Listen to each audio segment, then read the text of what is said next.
bem, tá bom, né? Me ouve aí? Ótimo. Então tá bom. Tudo bem, Pedro? Obrigado. Que Exu, o guardião das passagens, da porteira, das encruzilhadas, nos guarde, nos proteja e nos dê caminho. Que Oxalá nos envie das suas irradiações divinas da fé, abençoando a nossa espiritualidade e a nossa religiosidade. Que o amor de Oxum, com seu axé próspero e abundante, nos envolva, e que Oxóssi nos mostre a melhor direção. Axé. Muito bem. Quero dizer que é um prazer imenso estar aqui em São João, né? E de estar aqui nesse terreiro que, quando eu entrei aqui, eu já senti uma coisa formidável. Se não arrepia o pelo do corpo, não estou num lugar bom, tá entendendo, cara? Quando eu entrei aqui, já fiquei do jeito que eu estou agora, arrepiado. Se aquilo não me toca, não me emociona, não me dá frio na barriga, não acelera o coração, não é bom, não adianta. E eu senti tudo isso no Luz do Amanhã, quando eu entrei, né?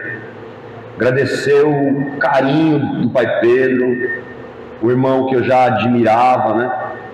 Pelas obras literárias, pela caminhada na Umbanda.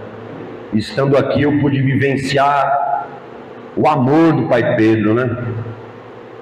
Um amor, um acolhimento, de querer nos agradar, de ficar com a gente, e a troca, a experiência, de nos deixar bem à vontade. Ou seja, o Pai Pedro se mostrou tão humano que eu também pude ser quem eu sou, outro humano. Não colocou uma barreira entre nós, eram dois humanos que dirigem terreiro, e é isso. Inclusive até um apelido dele eu descobri ontem, que eu achei fantástico, esse negócio de Pedro Querosene aí, que eu nem sei se eu podia dizer aqui, mas dane-se. Eu vou perder amigo, mas não vou perder amizade. Agradecer o meu querido Kiwi, aquele rapaz lá. Faz oi, Kiwi. Porque o Pai Pedro me ligou ontem perguntando: Davi, você... Inclusive eu trouxe um rapaz ali, ele é imbecil, mas tenho paciência com ele. Nada, o Lucas é meu parceiro, meu irmão, meu amigo, meu truta. Eu já estou com vontade de chorar já, né? Não é assim que funciona. E aí o Pai Pedro ligou: vocês comem qualquer coisa? Porque eu estou pegando uma pizza ou comida. Eu falei: poxa, Pedro, eu sou frutífero. Eu falei para ele, mas ficou um silêncio constrangedor no telefone. Eu acho que ele ficou pensando, ele vai no hortifruti para comer. Aí eu falei para ele: não é zoeira, irmão, zoeira. Ele falou: graças a Deus. E aí o Pedro foi falar. Aí o Kiwi respondeu assim: fala para ele que eu sou o Kiwi. Você tá entendendo? Eu vou cobrar, hein? Vou cobrar isso. E eu tive uma crise no meu nervo ciático, com a minha hérnia de disco, com meus bicos de papagaio. Eu tô velho. Aí o Pedro: deixa que eu levo você numa farmácia. Você vai tomar uma injeção lá. O rapaz foi tão carinhoso com a minha bunda. Ele, olha, que eu fiquei indagando assim, esse carinho todo, né, Virso? Obrigado. É a melhor farmácia que tem, porque lá em Peruíbe não tem mais farmácia que a do Virso.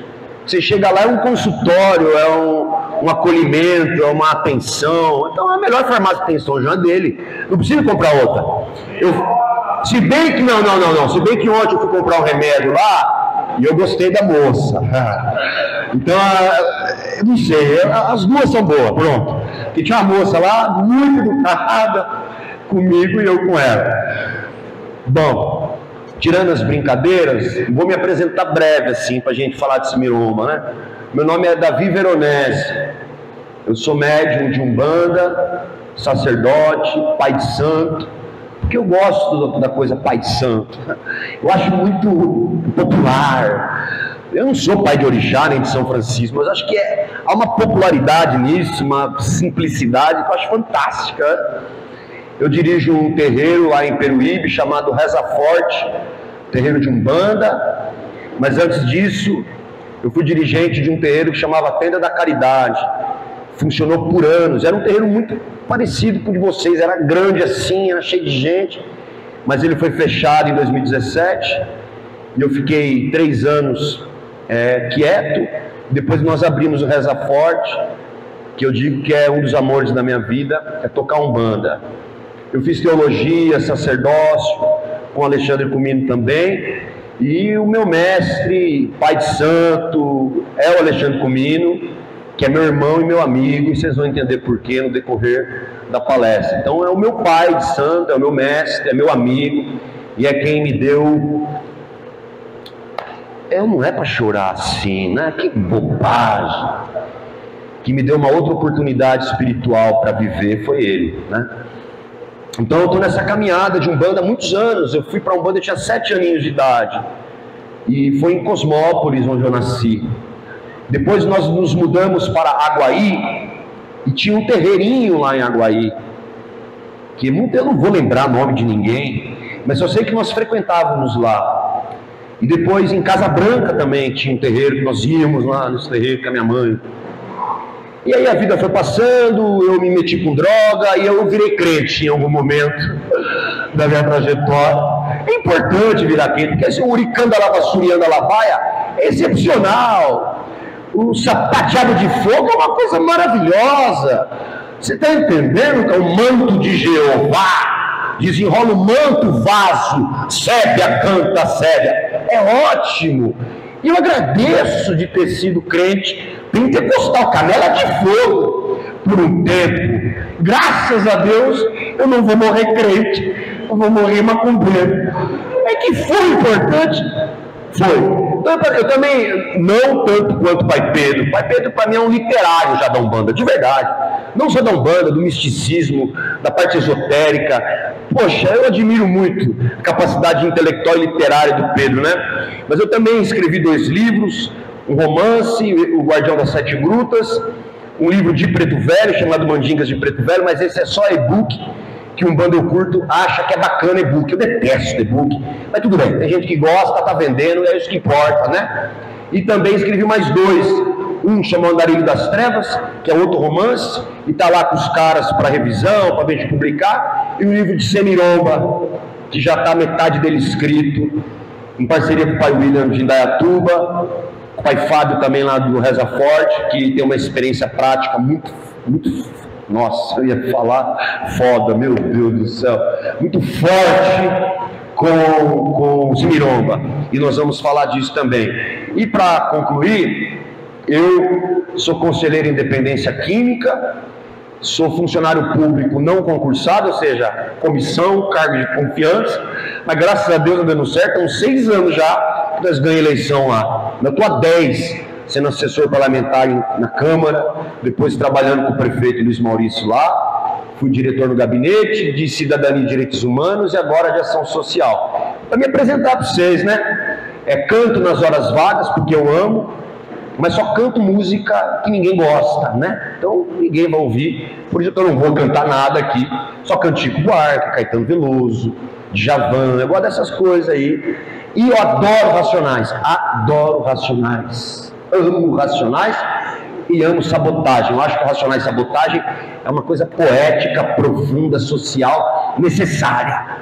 Você não gosta de ouvir a batida do rap? Não precisa. Embora eu acho que o KLJ é um gênio. Mas leia as letras ali para você ver. Porque nós vamos falar de Vida Louca, parte 2 aqui hoje. Quando nós formos falar de Semiromba e de Jesus, há uma necessidade de eu trazer Vida Louca, parte 2. Bom, eu já estou entrando na palestra, mas era isso que eu queria me apresentar para vocês, que eu achei importante, né? As outras nuances, que eu sou ariano, não interessa, porque senão você vai ficar com preconceito achando que eu não presto, e eu sou ótimo, né? Porque meu ascendente é em tudo que é bom, então tá, o Ares morre, nessa coisa, né? Sou palmeirense fanático, né? Tamo junto, palmeirense fanático. É isso aí, chega, eu não vou falar mais nada não, porque eu vou acabar me comprometendo. Agora vamos começar com a nossa palestra. Só tem alguém de Aguaí aqui, não? Ah, que bom. Olha lá, é importante eu começar a palestra, porque eu falei pro Pedro que ia falar disso aqui. Eu morei em Aguaí entre os 7 e os 10 anos. Ali no Tião Biagio, lá onde fica a soja, sabe, na entrada, tem um bairro do lado, como é que chama mesmo? Acho que é isso, né? É bem encostado. Você está no bairro aqui, você já olha os galpão aqui, né? E Secap. Eu morei ali no Secap. A minha mãe conheceu um cara e se casou com ele. E ele usuário de drogas pesado. E a mãe desse rapaz achou que se ele viesse morar em Aguaí, ele ia parar de usar drogas. Mas não foi isso que aconteceu. Essa casa da Secap era alugada, depois ela comprou, não sei se, olha, eu vou dizer da minha época, tem o Quite. Como é que chama o Quite? Dos Anjos. Mas a gente falava Quite na minha época, lá que eu era garoto. Estudei no Padre Geraldo, é isso? E o que aconteceu, cara? O meu padrasto nos violentava muito. Eu e minha irmã pequena, nos batia horrores assim, era uma surra horrorosa, todo santo dia. Eu via ele usando drogas, ele arrancava a gente dormindo, parava o carro no meio da ferrovia ali, sabe? À noite, abria o carro, ficava usando droga, eu via o pó branco, eu estava sabendo, eu via o cachimbo, eu sabia já que era droga, né?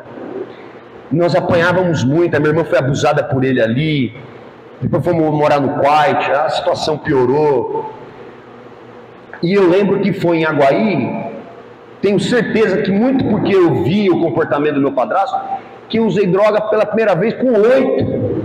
Por quê? Porque eu ia buscar gasolina para ele no posto e voltava e cheirava a gasolina. E a gasolina é um inalante para a molecada, ficava doida, desmaia em pé, a sensação é gostosinha, então eu ficava repetindo isso, né? Eu tive várias histórias ali em Aguaí. Uma vez, o governador Mário Covas, ele veio anunciar a duplicação de Aguaí e São João. Eu era garoto, e ele me obrigava a vender sorvete. Só que lá perto da Ibéria, me roubaram o sorvete. Então o dono da Gruta Azul fazia eu trabalhar de manhã para pagar o sorvete que os caras me roubaram. Olha isso, né, cara? Como os caras são. Eu falei, bom, eu era inteligente, e eu adorava ir vender sorvete porque eu não ficava em casa apanhando. Então eu queria ir pra rua. E eu lembro que eu fui vender sorvete lá e eu vi o helicóptero do Mário Covas. E desde menino eu gosto de política, sabe? Eu colecionava santinho na Aguaí. Milanês, Lobo, Doutor Adalberto. Olha pra você ver como eu lembro. Eu lembro de tudo, bicho. A memória não é coisa boa. Mas eu lembro, porque eu colecionava o santinho dos vereadores. Lá em Aguaí tinha um senhorzinho que com a charrete fazia mudança, que era costume, chamado Risadinha. O Risadinha era parente desse meu padrasto. O gigante que vendia roupa lá era parente desse meu padrasto. Olha pra você ver, né? Bom, o Mário Covas desceu do helicóptero. O que eu fiz? Fui correndo, segurei na perna dele e ele olhou pra mim, me tratou bem. O que você quer? Eu conhecer, você é o Mário Covas, você é o governador. Foi lá, comprou sorvete meu, EPTV, gravou comigo e eu falando da Viva Honesto Sorveteiro, escrito. Na época era normal isso aí, criança, trabalhar. E eu dizendo lá de tudo. No outro dia eu virei celebridade em Padre Geraldo. E o cara da Gruta Azul perdoou minha dívida. Não, você apareceu na televisão. Foi incrível. Então eu tive bons e maus momentos ali, né? E aí eu falei com o Lucas. Falei, cara, eu preciso passar água aí, cara.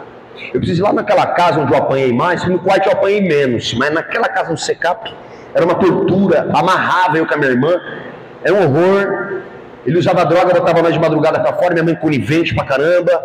Enfim, eu preciso lá desenterrar essas coisas e deixar tudo isso lá, né? E é óbvio que depois eu tive uma trajetória de vida que eu prejudiquei a mim mesmo e aos outros. Eu fiquei muitos anos usando drogas. Então eu sempre me julguei uma pessoa que não é tão boa, que não é tão bacana. mesmo estando limpo, mesmo estando produzindo, mesmo estando conseguindo fazer coisas importantes, mas sempre tem isso comigo. Eu tinha uma senhorinha sentada assim, eu falei, a senhora mora há muitos anos aqui? Há 50. Então a senhora deve lembrar de mim, eu era pequenininho, eu morava naquela casa, eu não acabei de falar, tinha um cara barbudo, careca, cheio de tatuagem, na porta da casa dele, que eu lembrei que ali tinha um taxista que morava ali, o cara disse, Davi, olha, o cara lembrou de mim, 28 anos atrás. Eu falei, é Davi, cara. Cara, eu lembro de você, cara. Eu falei, mas como? Aí a gente trocou o negócio da infância e tal. Como é que você lembra de mim? Porque me marcou essa coisa, você vivia marcado, vivia roxo. Isso, ou seja, a minha infância marcou a infância do cara, velho. E aí por último ele disse assim, e você sempre foi uma pessoa boa, você sempre foi um cara bom. Se ele soubesse o significado que teve ele ter dito isso para mim. Então, ter vindo aqui compartilhar a Semiromba com vocês foi um dos maiores presentes que eu ganhei da espiritualidade em toda a minha trajetória na Umbanda. Não importa nada do que eu fiz, o que eu disse, o que eu palestrei, nada. Ter vindo para cá foi o que a Umbanda fez de mim de mais glorioso, porque eu deixei lá a minha infância lá, cara. Sabe? Mataram esse cara.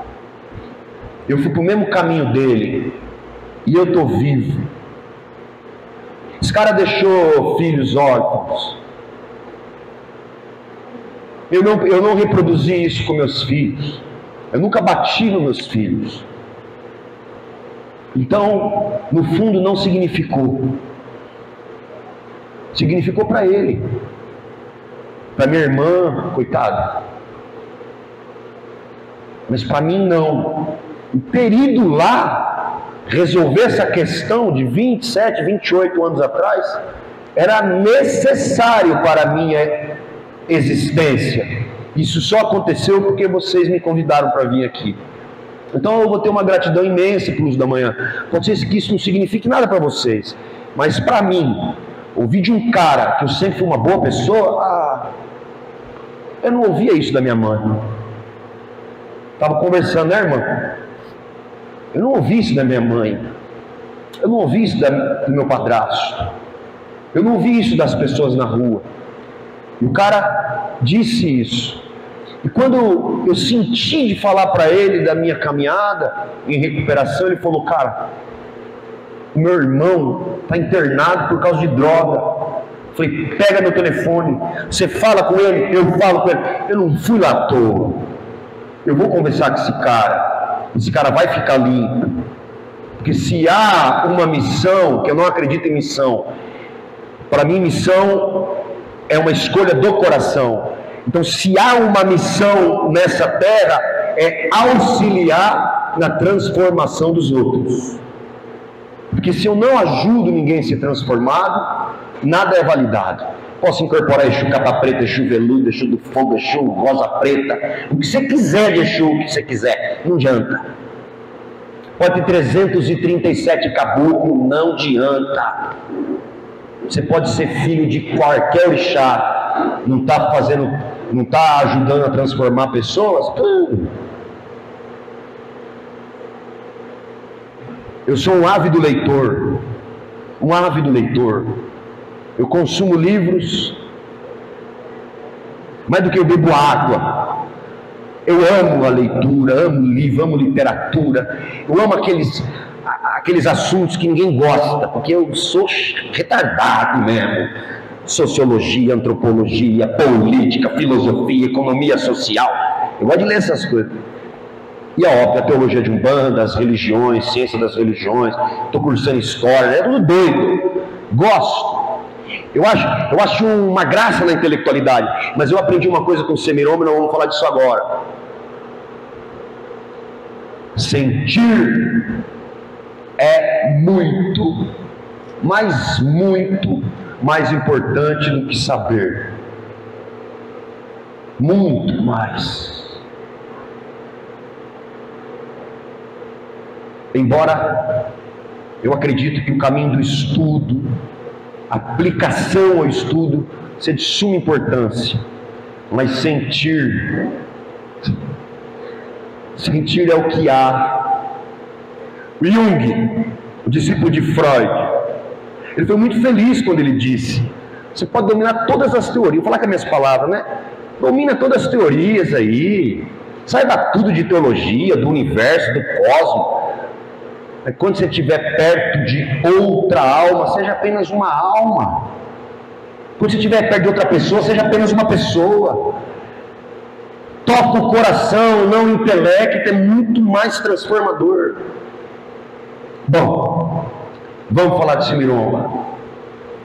E a primeira coisa e mais importante, que as pessoas dizem, Semiromba é uma linha cristã dentro da Umbanda. Eu venho para dizer que sim e não. Porque há uma necessidade de nós separarmos dois catolicismos que existem no Brasil com mais força. O ortodoxo, tudo bem. Mas nós temos o catolicismo romanizado institucional. A Igreja Católica Apostólica Romana, do Papa, dos cardeais, dos bispos, monsenhores, padres. Essa é a instituição, esse é o catolicismo romanizado. E nós temos um catolicismo popular. Esse catolicismo popular coloca os santos no centro do culto. O padre não interessa, o bispo não interessa, o papa não interessa. Santo Antônio interessa, Santa Teresinha, São José, São João. O santo é o centro do culto. Para eles é menos missa e mais reza. Quero saber de missa, quero saber de reza. Menos padre e mais leigos. Ou seja, o catolicismo popular gira em torno dos leigos. O sacerdote, o presbítero, o padre não interessa muito para o catolicismo popular. Por quê? Há um estudo, estou dizendo aqui, baseado em estudos. Não é porque eu só percebi, não. Eu pesquisei muito sobre isso. Para não falar bobagem, nós temos no catolicismo popular uma formação de classe. Não é porque eu estou com o boné do MST que você vai achar que eu não falo de política aqui. Não tem nada a ver. Eu não falo de política aqui dentro. Não vão ficar bravos comigo, não, porque eu sou comunista. Eu sou bonzinho. Não roubo criança, não quero tua casa para mim, tá bom? Porque se eu falei de classe, eu já fiquei com medo de vocês acharem. Em 1670, nós começamos a ter um movimento de colonos portugueses mais pobres, avolumando-se no Brasil. Chegaram antes, mas a partir de 1670, isso ganha força. Ou seja, a grande colonização dos senhores de engenho, dos senhores de escravo, aconteceu antes. Vinham os portugueses pobres também, até porque o Brasil era vendido como nada. Eles queriam extrair para o Brasil, depois explorar o solo para cana-de-açúcar, cafeicultura, e enfim. E esses colonos portugueses iam para onde? Para a parte mais rural, que eram os portugueses pobres que chegavam aqui. E esses portugueses pobres também tinham uma espécie de catolicismo romano lá em Portugal, de tradições populares, que a igreja romanizada torcia o nariz.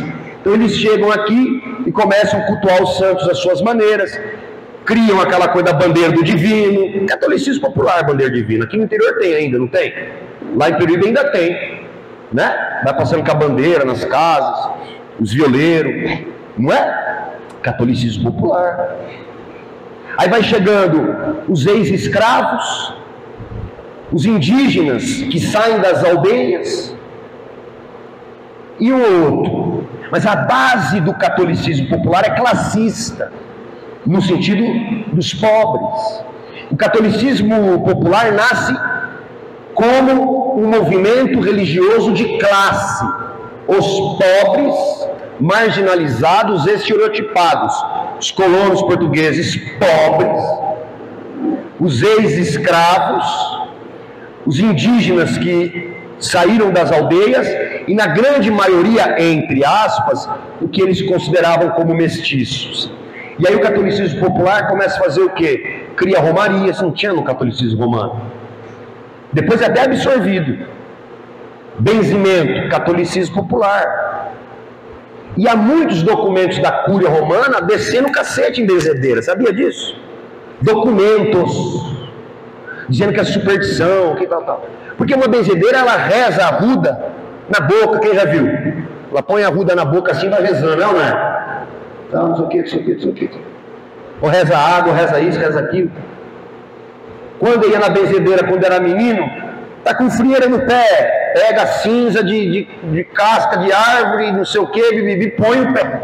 Catolicismo popular. Então o catolicismo popular é o catolicismo das simpatias, do benzimento, do raizeiro que fazia garrafada. Até hoje tem beberagem, sim ou não?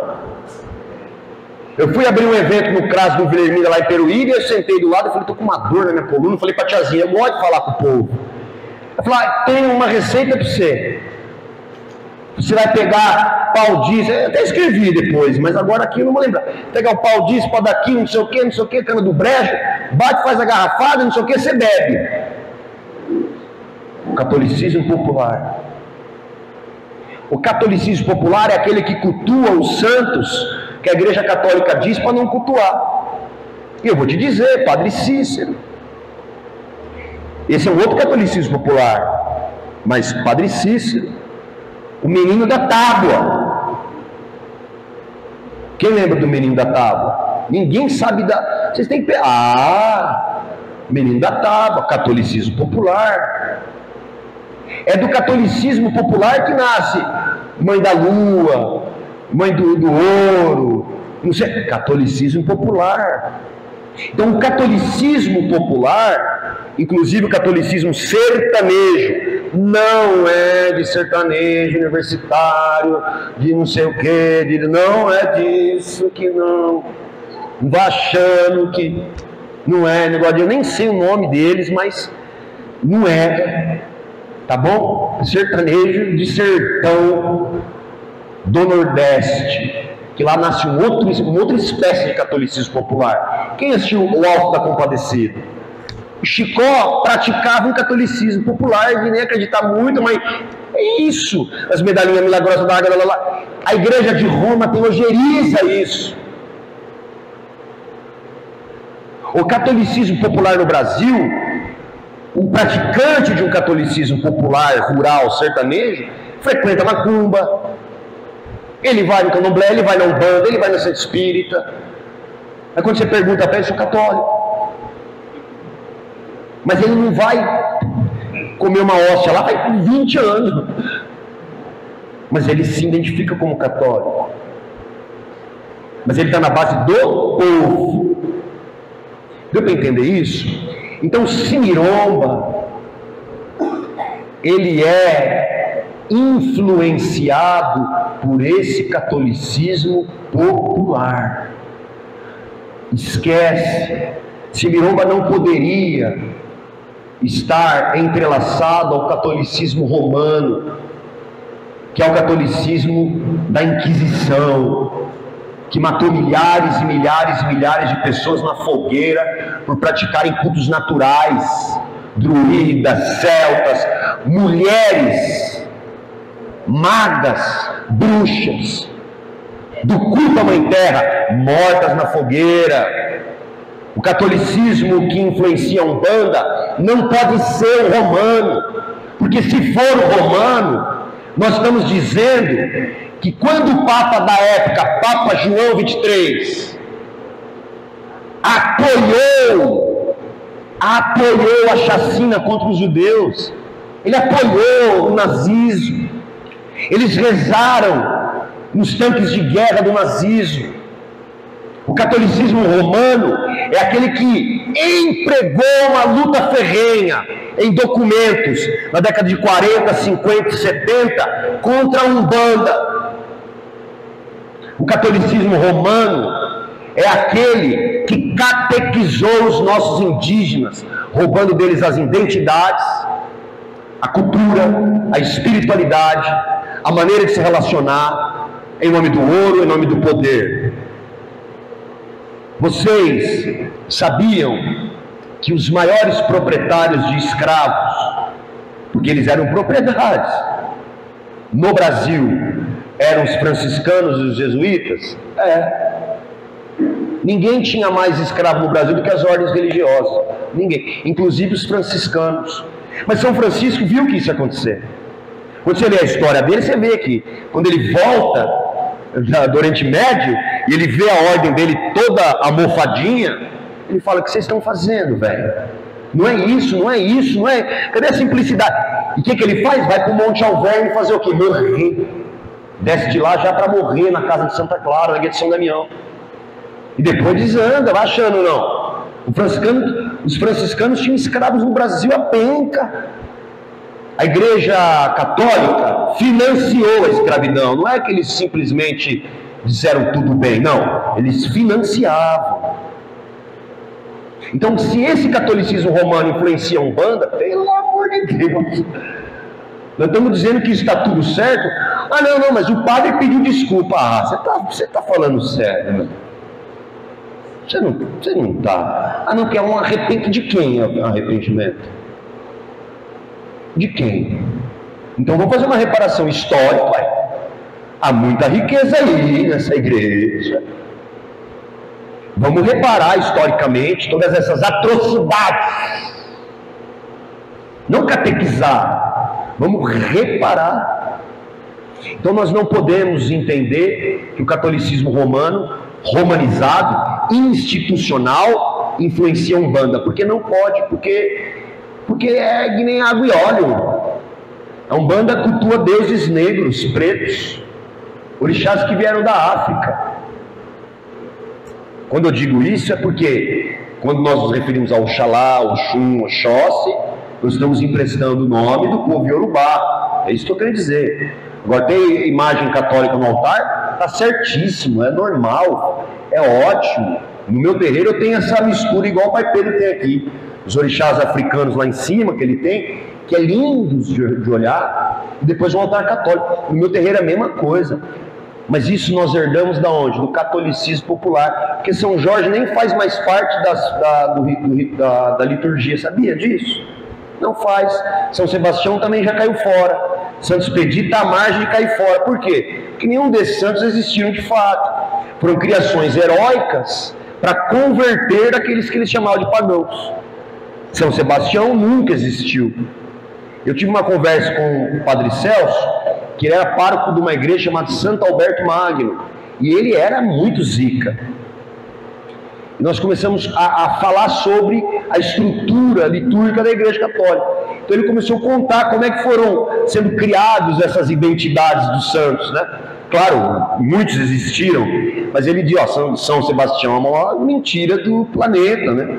Por quê? Porque naquela região de Roma havia uma necessidade de passar um ideal de heroísmo. Olha, existia um cara chamado Sebastião, que era um soldado que virou católico. Os caras meteram umas flechadas nele, ele ficou vivo, e depois teve que cortar a cabeça dele. Nossa, que milagre! Entende a coisa? Então, nós não podemos entender que o que influencia a Umbanda aí sim, porque falar de Simiromba é falar de Jesus. Nós não temos que falar de Jesus para falar de São Francisco, para falar de como é que funciona. Infelizmente, eu tenho que ser chato na minha palestra, porque não dá para eu chegar e falar, Simiromba é assim, assado, porque senão o contexto se perde, né? Embora quem não ler a apostila vai perder muito, porque eu não vou ter condições de abordar tudo. Se você lê a apostila, vai encaixar tudo, você cresce, aprende, você fica feliz da vida, porque é uma linha linda. Então veja bem, na Igreja Católica, nós temos Santo Agostinho e São Tomás de Aquino como doutores da Igreja. A teologia católica, o pensar católico, a estrutura litúrgica, ritualística, teológica, de fundamentação do sino dos católicos, está todinha baseada em Santo Agostinho e São Tomás de Aquino. Nós não podemos aceitar isso. Porque em Semiromba, a fundamentação está em outro tipo de doutor. Está na doutora Maria Benzedeira, que sabe fazer milagres com o galho de arruda e a água. É esse saber. Está no raizeiro Tião.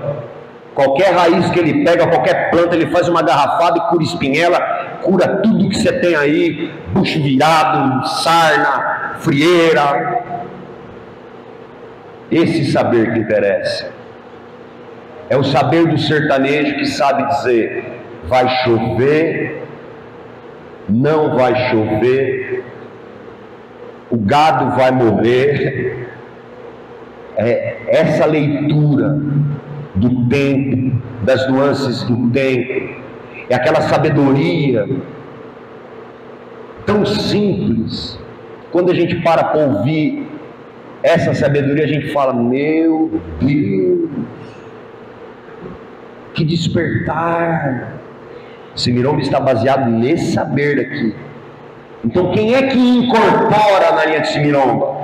Incorpora padre? Incorpora. Mas aqueles padres mais louca, sabe? Aqueles padres que se afastaram dessa dogmatização. Tem vários. Quantos padres da igreja foram excomungados por discordarem de posições, por caminharem ao lado do povo afro-brasileiro, por defender os indígenas? Não uma defesa de nós queremos montar uma capela aqui na aldeia. Não, não, não, não. Aqui ninguém monta capela. Deixa eles viverem como eles querem. Então esses padres é que incorporam. Incorpora a freira? Incorpora, mas não é aquela freira que nós vimos em Águas da Prata agora, com aquela roupa branca, nesse calor horroroso. Não, é umas freiras que olharam bem e falaram: ah, eu vou me rebelar. Incorpora na linha de Semiromba os frades franciscanos. Por quê? Porque eles estavam na religião errada. Porque não tinha outra. A reforma protestante não tinha acontecido ainda.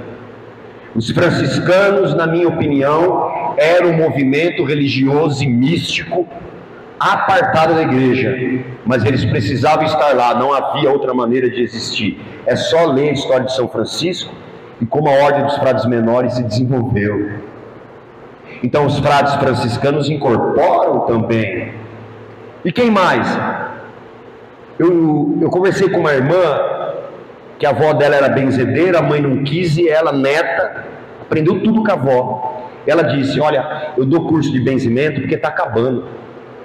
É difícil achar benzedeira. Então a tradição está acabando. E aquilo martelou muito na minha cabeça. Eu sei que tem vários cursos de benzimento, graças a Deus tem. E ela é uma dessas, que é a benzedeira raiz. E aí em Semiromba eu vejo as benzedeiras incorporando, velho, na linha de Semiromba, porque ela é do catolicismo popular. Então na linha de Semiromba você acha que você vai encontrar o quê? Um monte de padre. Ah, nem padre tinha. Você sabia que São Francisco não era padre? Ele era leigo. Nunca foi diácono, foi nada. São Francisco de Assis não era padre, era leigo. Sabia que Santo Antônio, que chamava Fernando de Lisboa, um sábio da época, que virou Santo Antônio de Pádua, quando ele chega na ordem dos frades menores, sabe qual a primeira coisa que ele tem que deixar de ser? Padre. Porque aqui você é um irmão menor, ordem dos frades menores. Então, incorpora padre? Incorpora. Mas você pode achar que vai ter um monte de madre e um monte de padre. Não. Vai ter padre, vai ter madre, vai ter frei, vai ter frade. Porque frade é a palavra para irmão, que é o que eles mais usavam. Mas vai ter benzedeira, velho, rezando na galha de arruda. Vai ter curandeiro. Vai ter tocador. Tocador.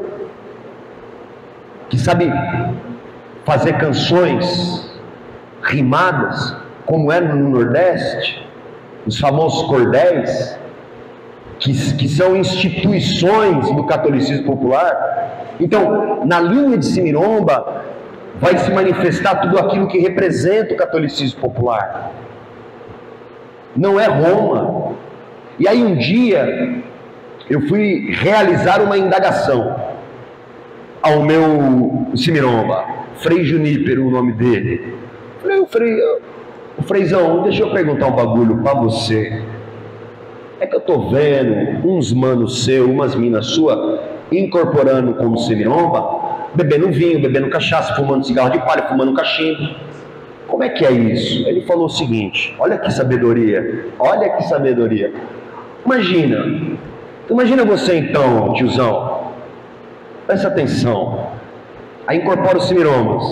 Semiromba não usa bebida, não usa tabaco, não usa incenso, não usa nada. Então eles são espíritos superiores, né? Eles são espíritos que galgaram um grau excepcional. A Umbanda está dizendo que tem que utiliza-se dos elementos porque há um elemento ativo e magístico. Aí o semiromba incorpora, então eles vêm aqui para criar uma moralização cristã. Cala a boca. Que é uma relação muito carinhosa. Cala a boca. O semiromba bebe uma cachaçinha, o outro bebe um vinhozinho, o outro fuma um cigarro paeirinho, o outro... E aquilo ali me sossegou. Por quê? Porque a linha de semiromba, ela não é uma linha católica romana. É uma linha do catolicismo popular. E no catolicismo popular, essas dogmatizações, esses moralismos, essas instituições do pensamento, elas não servem para nada. O que mais importa é o saber que vem da espiritualidade, é o culto aos santos. O catolicismo popular inventou que você pega Santo Antônio e você vira ele de cabeça para baixo e arruma um casamento. O meu faz estalada e vai mofar, que ele não me ajuda, vai morrer afogado. Tô nem aí para ele, enquanto eu não arrumar um negócio. O negócio é o jeito que o Lucas trata as mulheres, né? Ele é machista. É mentira. Ele é casado, ele é imbecil pra caramba. Novinho, bicho, quer entrar nessa coisa, né? Entende? Então, o que é semiromba, Pai Pedro? É o catolicismo popular, velho. Quando eu falo que é um franciscanismo macumbístico, porque a ideia é franciscanos macumbeiros. Porque São Francisco de Assis transcende o catolicismo. Imagina, cara. Porque o catolicismo nunca levou São Francisco a sério. Nunca. Se eu fosse a igreja romana, eu teria vergonha de cultuar São Francisco. Pregava a pobreza. Pregava a absoluta pobreza. Não é que era meia, era absoluta.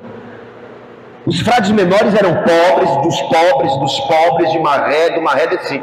Então São Francisco é mais perto de nós. A Umbanda não pensa nada disso. A Umbanda ensina prosperidade, abundância. Todo mundo que puder ser rico e me chamar para palestrar, sempre eu venho. Imagina, eu quero riqueza de Oxum para vocês. Mas eu estou dizendo que, já que o santo é tão importante para vocês, põe em prática. Ele mandava vender tudo que tem e dar para os pobres. Ele era meio doido, São Francisco. Né? Então, dito isso, vamos falar um pouquinho e de maneira breve, porque atrasaram a palestra.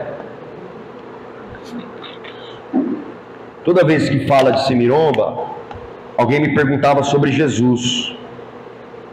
E aí, hoje eu me antecipo.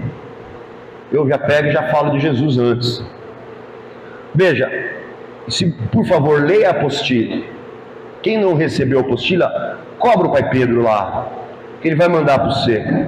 Porque se você lê a apostila, muitas coisas que eu não vou conseguir falar aqui estarão explicadíssimas lá. O lance do franciscanismo macumbístico, né? Que há um capítulo sobre isso, por que é, dos 7 princípios de semiromba, sobre o meio ambiente, sustentabilidade, caridade, os mais pobres, cura, desobsessão, está tudo lá.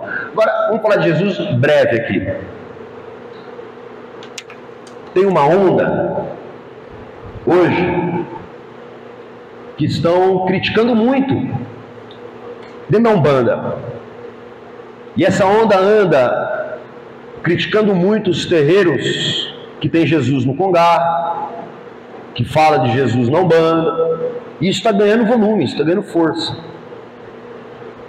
Eu entendo eles. Por quê? Porque dentro da ignorância deles, eles jamais conseguiriam mesmo compreender Jesus. Há uma ignorância com misto de preguiça.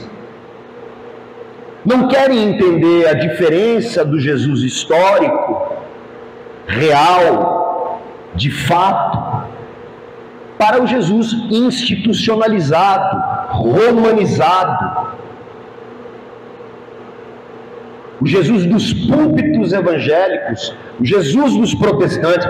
Esse Jesus aqui que eu falei, eu não quero também. Por quê? Porque ele não tem nada a ver com a realidade de Jesus.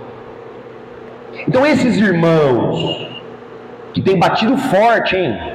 Aquele terreiro ali é cristão, aquele terreiro fala de Jesus, aquele terreiro tem Jesus no altar, e meu Jesus no altar continua lá. Eles não querem sentar para conversar com a gente. Porque quando eu falo de Semiromba de São Francisco de Assis, São Francisco de Jesus. Não tem como, é um cristianismo popular, um catolicismo popular. Como é que não aborda Jesus? Mano, quando eu falei para vocês que a música do Racionais, Vida Louca, parte 2, traz a característica principal de Jesus, que é a rebeldia, a transgressão, a compaixão. Porque veja, primeiro ponto, Jesus não era cristão. Não, nunca foi. Jesus sempre foi judeu. E o compromisso de Jesus era realizar uma reforma no judaísmo. Olha que doido. O pensamento de Jesus era criar uma reforma no judaísmo. É um mestre judeu, cara, que achava que os saduceus, os escribas e os fariseus estavam todos muito loucos. Os fariseus são os crentes de hoje. Infelizmente. Por quê? Havia um fanatismo, um extremismo nos fariseus. E Jesus queria combater esse extremismo, esse fanatismo e reformar teologicamente o judaísmo, cara. Não queria criar religião nenhuma, não. Ele nasce judeu, vive judeu e morre como judeu. Jesus não criou cristianismo, não tem compromisso com isso, ele não tem nada a ver com cristianismo. Jesus não. Isso é uma primeira coisa. Segunda coisa, se nós conseguimos olhar para Buda, Siddhartha Gautama, como um mestre, embora ele seja indiano, mas nos influencia nos pensamentos de reencarnação, de karma, sim ou não? A influência vem de lá, do hinduísmo, brahmanismo, jainismo, sikhismo. Sikhismo é uma religião interessantíssima. Eu adoro, é interessantíssimo. O porquê que nós não podemos olhar para Jesus como um mestre judeu espiritual? E tem uma outra coisa. Jesus era absolutamente rebelde. Rebelde, com causa. Ele era um revolucionário espiritual. Veja, as leis da Torá, da Septuaginta, do Neevim, do Tevim, essas coisas todas do Antigo Testamento, não interessavam nada para ele, cara. Estava lá no campo, aí os caras perguntou para ele: e aí, maluco, como é que pode você no sabadão aí, trutão, colhendo os bagulho no campo, seus discípulos nem lavam a mão para comer, está escrito paz. Jesus falou: ô, truta, eu estou incorporando um personagem, porque eu acho que Jesus era meio assim mesmo. Falou: truta, você está tirando? Não é o que entra na boca que faz mal não, parceiro, é o que sai da boca. Ô, vacilão. Mas você está de desacordo com a lei. Falei: a lei veio até João Batista, depois da lei é só amor, é só graça, vacilo. Ou seja, ele pegou o sábado como uma doutrina central do judaísmo e cagou para ela. Não é saber de sábado, mas o sábado era um princípio norteador da religião judaica.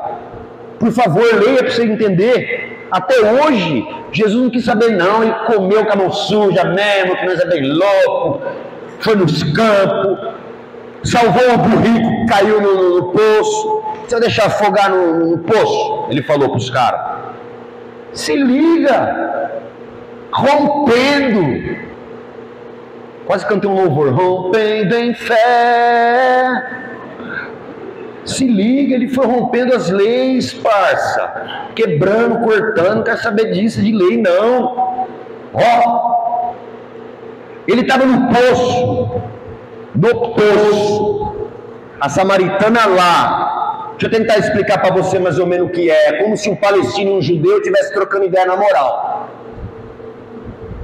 O samaritano não podia trocar ideia com o judeu não podia trocar ideia com o samaritano. O bagulho era mais profundo ainda. Ele sentou. E aí, mulher? Como é que tá seu marido? Foi? Ah, ele tá lá em casa, doente, Jesus. Ah, pega uma água para mim. Já que você pegou uma água. Mas você está trocando ideia comigo. Eu sou samaritano, e daí? Quero uma água. Aí tomou a água. Ó, vai lá que seu marido está curado. Te amo. Tchau. A parábola do bom samaritano é uma pregação anti-xenofobia. O samaritano era estrangeiro. Ele acolhia os estrangeiros. Não estava nem aí para isso. Vai lá falar para os crentes qualquer coisa dessa que eu estou dizendo aqui. Vai lá. Aí sabe o que eles falam? Que você leu errado. Você não sabe a interpretação. Ah, ele é um teólogo agora. Ou está claro aqui dizendo. Jesus estava lá. E o Novo Testamento fala que ele estava desenhando no chão, fazendo um ponto de Exu. Macumbeiro, ele era macumbeiro. Tem essa passagem, tem outra que prova que ele era macumbeiro. Fazer um ponto de Exu. Pai, só que lá, aí rodearam ele assim, ele não queria perder o contato para ativar a magia, uma mandala. Ele olhou assim, fala aí. Falou, essa mulher foi pega adulterando aí. E a lei de Moisés diz que tem que apedrejar ela. Ó, olha a sabedoria. Se ele falasse apedreja, ele está cumprindo a lei de Moisés. Só que não é isso que ele prega. Hipócrita. E se ele fala não apedreja, ele está cumprindo o que ele prega, mas não cumpre a lei de Moisés. Ele estava no bico de sinuca, bicho. Ele só aqui, olha, era Jesus. Pensando, mesmo o caboclo veio e soprou. Ele era médium, Jesus era médium. Caboclo de Cesareia, monstro. Pá. Caboclo dos 7 mares da Galileia, bicho zica.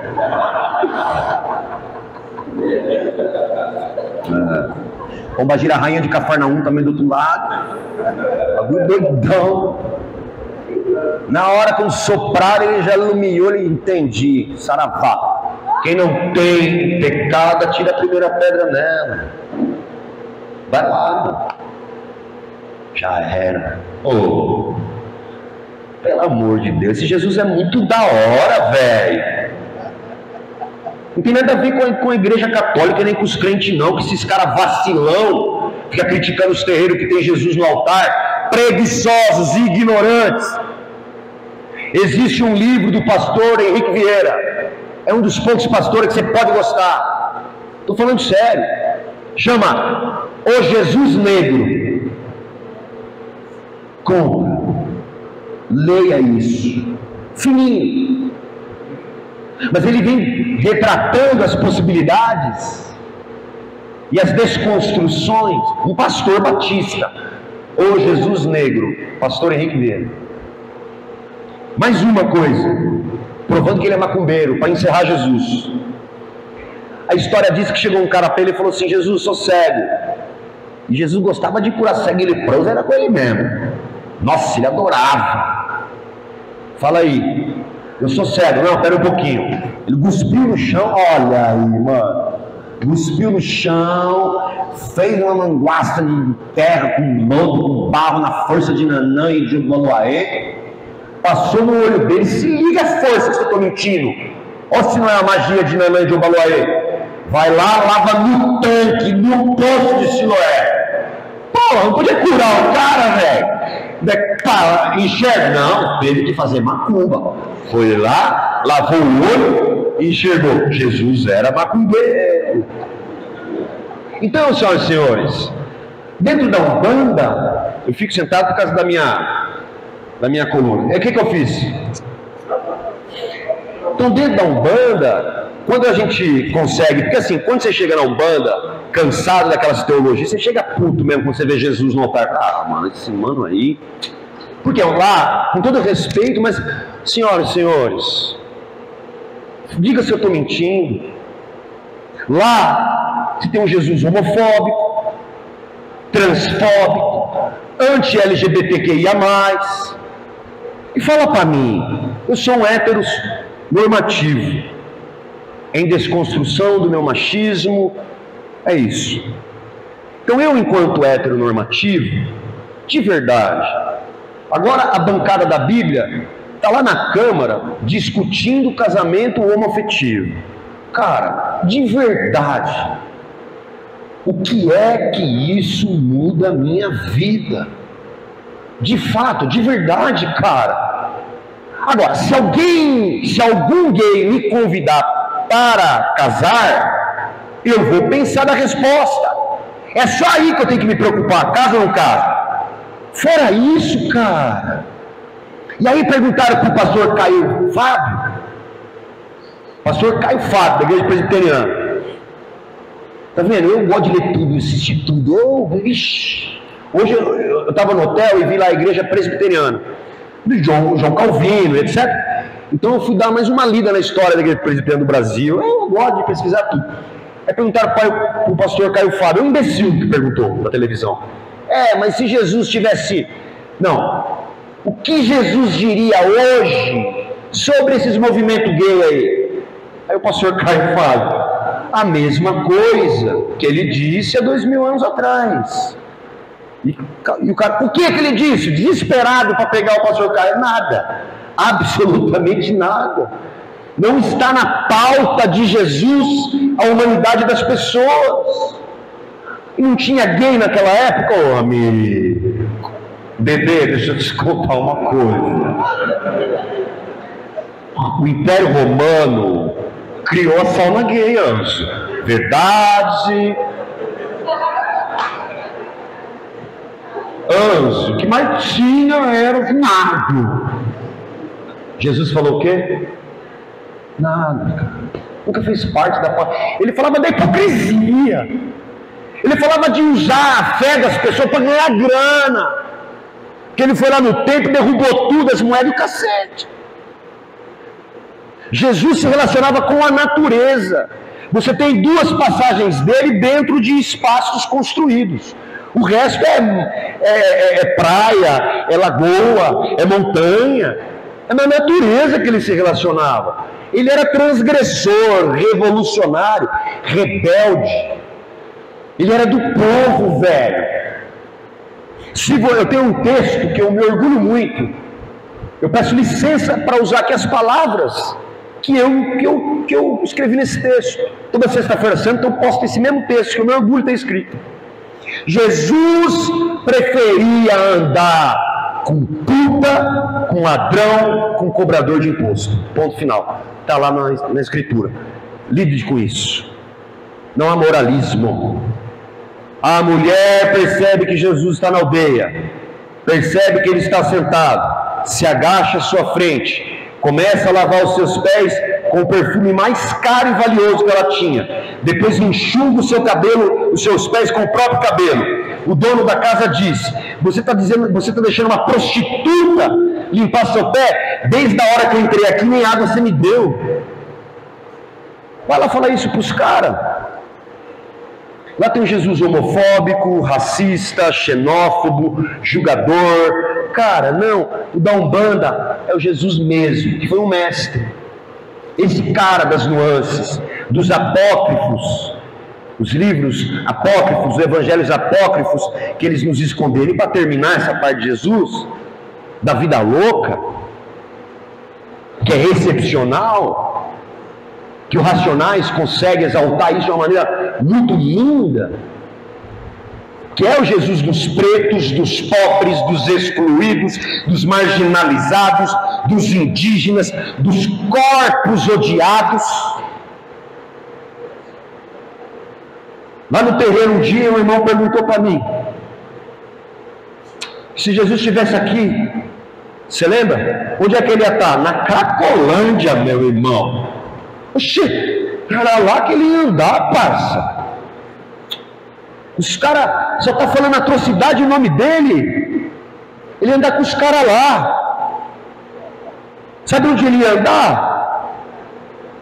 Nas avenidas onde estão as travestis, cara, com seus corpos odiados pela sociedade. Porque você acha que uma travesti queria estar vendendo o corpo? Você tem certeza mesmo? Você acha que essa travesti não queria estar sendo atendente de um consultório de odontologia? Você acha que ela não estava querendo ser uma professora, pedagoga, advogada, engenheira, farmacêutica, trabalhando num balcão? Você acha mesmo, cara, que ela ama ter que se drogar para suportar o peso de não ser aceita na sociedade por ser quem ela é? Mas ela não tem oportunidade, não tem. Ela queria estar assando pão na padaria. Ela queria estar fazendo faxina, velho. Mas o corpo dela é odiado. Então as travestis não têm vez, não têm voz. E Jesus, e o terreiro de Umbanda, o caboclo, o preto velho. Porque eu já vi um médium mais velho de idade, incorporado de caboclo, a travesti chegar perto do caboclo tratar o tempo todo de ela. E aquele senhor não tinha essa... A gente conhecia. Você está bem, minha filha? Como é que você está? Isso me leva às lágrimas. Porque esse amor, esse acolhimento da Umbanda, é aquele acolhimento de que eu não quero saber, seu corpo é amado aqui também. Seja bem-vinda. E quando ele está na cruz, representando toda essa galera que ele andava, pescadores, cobrador de imposto, prostituta, lazarentos, pessoas com deficiência, que é tudo estereotipado pela sociedade, ele estava representando eles. E aí o ladrão da esquerda aqui falou, ixi, mano, você não era o pá? Filho de Deus, não sei o que, mó vacilão, tá morrendo aí, ó. Se for mesmo pá, desce, salva a tu e a nós. Olha que louco que ele teve que ouvir entre os ladrões. E aí tinha Dimas, o primeiro vida louca da história. Glória, glória, programado para morrer, nós é. Ele falou, cala a boca, velho. Ô, você tá maluco, você me emociona, cara. Os caras não conhecem esse Jesus, entendeu? Os caras só ficam, é o Jesus da igreja, da Umbanda. Mas não é, o Jesus da Umbanda é o Jesus, velho. E o cara falou, cala a boca, tio. Nós está aqui porque nós roubou, nós meteu a faca, nós errou, nós merece, mano. O cara não fez nada, velho. Deixa o cara em paz. Os caras morreram de boa. E aí ele pegou uma maior humildade, perguntou, quando você entrar lá no céu, lá, mano, lembra de mim, Jesus, por favor. Só pediu para lembrar dele, cara. Falei, ó, Dimas, deixa eu te falar um bagulho para você, vida louca. Hoje você vai estar comigo no paraíso. Tudo, velho. Esse mistério do perdão, esse mistério do acolher, esse mistério do transformar, esse mistério de que a alma sobrevive ao corpo, a igreja não tem. Então Jesus mais nos pertence do que a eles. Então por isso que Jesus tem que estar na Umbanda. E uma maneira que Jesus encontra de estar na Umbanda é por ser miromba. Porque nós reza para Jesus, nós reza para a Virgem Maria, nós reza para Santo Antônio, nós reza para São Francisco. Entende? Então, eu já disse quem são os espíritos que incorporam esse miromba. E já falei um pouco sobre Jesus na Umbanda e a relação com o Semiromba. É esse Jesus. Olhando para esse Jesus, é esse São Francisco. É aquele cru, como ele foi. Na apostila tem a história dele, porque se eu for contar aqui, a gente vai perder muito tempo. E eu tenho só mais 10 minutos para ir para segundo Pedro, para ir para o intervalo. E eu sinto muito, porque eu tinha coisas importantes para dizer, mas serei proibido.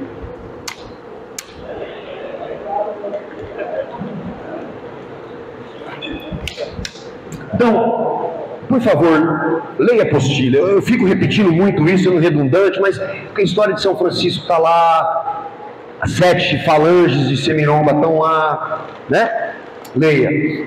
Ah, rapaz, aqui, ó. Isso aqui, ó, eu tô nível, tá vendo? Apostilinha, leia, porque vale a pena.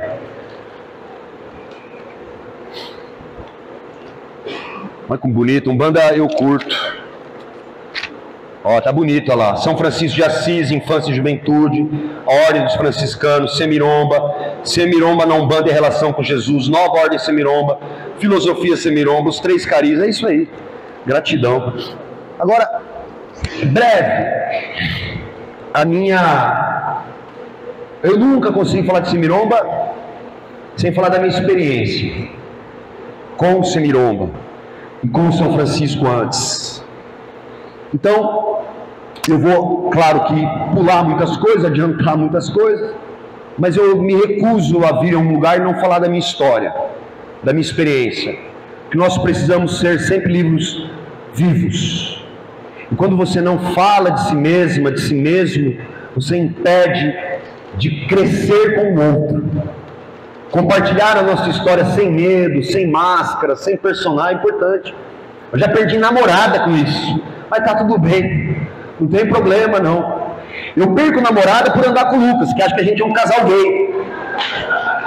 Mas tá tudo bem também, fazer o quê? E aí eu fico, e quando eu entro, tô no lugar e vejo que aquela menina me olhou, e tá olhando pro casal, Davi e Lucas, começa a falar bem alto. Ô Lucas, meu amigo querido, sua mulher tá na sua casa, hein rapaz, não esquece de ligar pra ela, pra poder identificar que eu tô, né? É terrível com ele a situação. Bom, a minha história com São Francisco de Assis, eu já falei para vocês que eu fui para Umbanda com 7 anos, dei uma desandada. Com 15 anos eu fui para uma clínica a primeira vez e fui internado. Essa primeira internação era mais álcool, assim, um baseadinho de vez em quando, não era nada grave, assim. Mas quando eu cheguei lá nessa clínica, era evangélica. E a minha mãe, que gostava de ir para macumba, me colocou na clínica evangélica. E ela continuou gostando de ir para macumba, eu saí fanático de lá. Meu Deus do céu! Era franzininho, magrinho, feio, mais do que sou, com uma bíblia gigante, um paletó maior que eu, era um horror, velho. Nossa! E eu fiquei na igreja ali, né? Por que eu estou contando primeiro da igreja? Porque a minha primeira experiência com São Francisco foi na igreja evangélica. Eu saio de Peruíbe e eu vou morar em Campinas, e morar dentro de uma igreja lá. Nesse momento aqui eu estou com 17 anos. E aí, eu pregava nas igrejas, fazia programa de rádio, vigília, desenrolava o manto de Jeová. Meu Deus do céu, dom do Espírito Santo tinha todos, mais 14. Eu era tocha de fogo, tá ligado? Era assim. E aí, eu comecei a ter algumas dificuldades teológicas. Sério, cara. Comecei a ter dificuldades teológicas. Com a presciência de Deus, a predestinação, a trindade. Enfim, eu não vou me aprofundar. Comecei a dialogar com os pastores e eles chegaram a falar: não, isso aí é mistérios da fé. Eu falei: mas é um mistério da fé burro. Juro por Deus. Mas é burro esse mistério da fé. Porque se eu tenho a presciência, eu falava, ou seja, eu já sei antes de saber. Ó, eles diziam que só Deus tem isso. Eu já sei antes de saber. Mesmo assim, ele criou o diabo. Mesmo sabendo antes de saber que se ele criasse o diabo ia dar trampo, ele foi lá e criou. Ah, pastor. E eu vi que o pastor ficava incomodado porque ele não conseguia sair dessa aí. Porque é difícil sair dessa, né? É difícil. Aí ele falou: é mistério da fé, e eu comecei a me perturbar nisso. E aconteceu outro fenômeno. Lá no centro de Campinas, na Costa Guiar, Senador Sarado, Ferreira Penteado, tem umas lojas de macumba, velho. E eu mesmo com a igreja, eu passava e eu ficava compenetrado na vitrine com as imagens me chamavam a atenção, eu ficava parado com a Bíblia assim, tá ligado, olhando. E antigamente, se colocava muito vinil de Ponto de Macumba, de J. Alves, essas coisas antigas, e aquele ponto rolando, aquele cheiro de defumação, e eu, quando eu me dava para o meu sangue de Jesus tem poder, cara, era, velho, não, pior, só que isso acontecia sempre, bicho, sempre, cara. Se eu ouvia um atabaque, então meu coração não queria pular da boca, era muito horroroso, né? E eu queria negar isso. Não, sangue de Jesus tem pessoal, o diabo querendo me tirar, lá. Aí um dia, o pastor falou, Davi, vai levar essa fita aqui lá em Sumaré. Aí eu fui levar a fita da rádio, deixei. Quando eu voltei, eu vi 2 franciscanos, um baixinho e um negão, mas assim, grande. Os caras com hábito marrom, descalço com a corda, e aí eles caminhando, e eu próximo, eu ouvi um falar para o outro. Quando eu acordei cedo, eu fui lá para a capela e eu olhei para Jesus, isso que eu ouvi, bastou. Não olhou para Jesus nada não, olhou para um ídolo de mão, seu idólatra, aceita Jesus, se arrepende, filho do diabo, juro por Deus. Rapaz, o maior começou a atravessar a rua. Não foi o pequenininho ficou lá. E começou, não, juro por Deus, cara, Ave Maria, comecei a me tremer. Esse cara chegou perto de mim, ele ainda toca. Aí quando ele chegou perto de mim, bicho, ele olhou no meu olho de cima para baixo.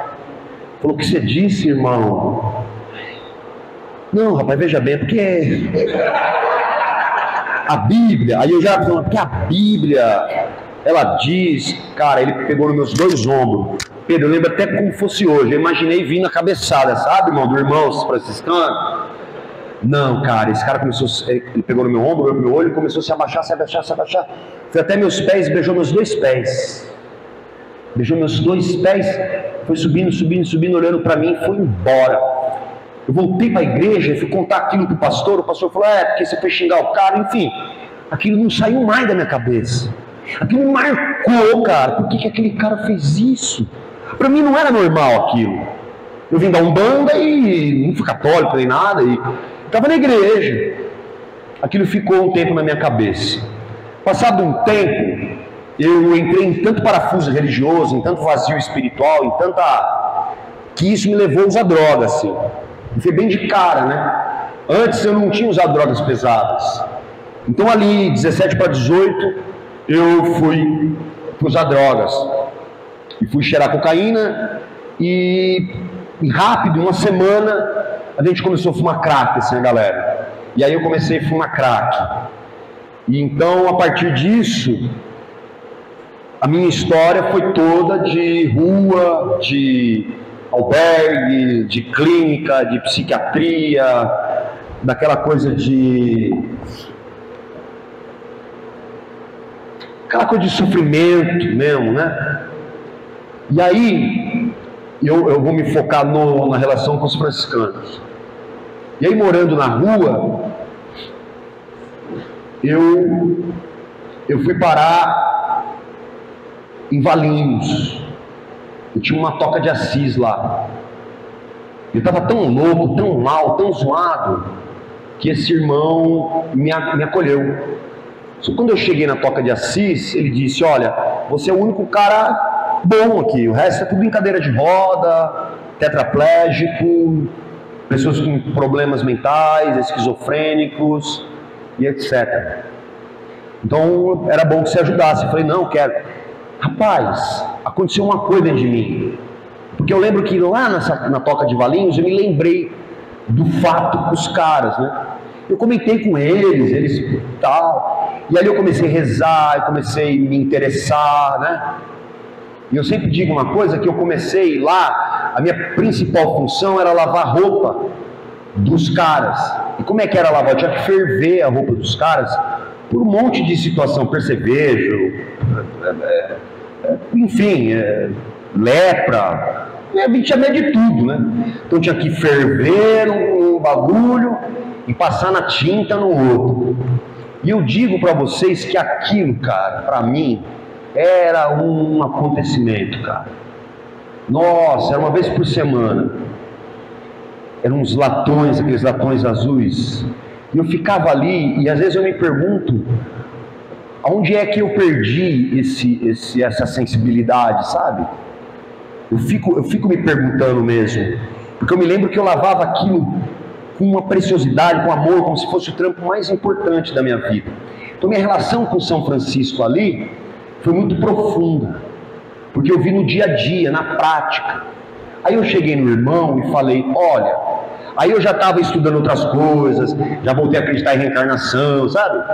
Falei, irmão, não tem como eu ser católico, não tem como eu ser franciscano sem ser católico? Aí ele falou, não tem condição não, mano, tem que ter uma brecha.